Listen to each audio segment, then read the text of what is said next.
Schools shifting to online lessons, children are spending more time in front of computer screens to learn. But this can be a danger for them as it can lead to a condition known as computer vision syndrome or digital eye strain. That it's not necessarily long term. At the end of the day, they get red eyes, itchy eyes, their eyes are tired, it feels very uncomfortable. And sometimes they can get a little bit of double vision.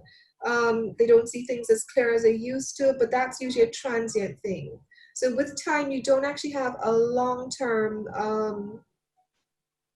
adverse effect with it, but you do get the tiredness at the end of the day with that, with respect to the eyes. Head of ophthalmology at the University Hospital of the West Indies, UWI, Dr. Lizette Mowat, says distance from the computer screen, glare on the screen, seating posture, and the angle of your head are all contributing factors. So what they've found is patients, people who actually look at their screen, which is actually whether it's an iPad,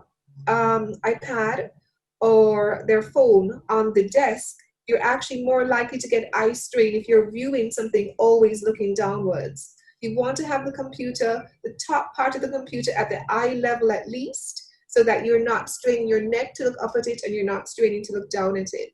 So anytime you're going to do something for over a period of time, you have to have a comfortable posture when doing this. But Dr. Mowat says to reduce the risk of computer vision syndrome, children must follow the 2020 rule. So the 20-20-20 rule is simply every 20 minutes, take a 20-second break and look 20 feet away.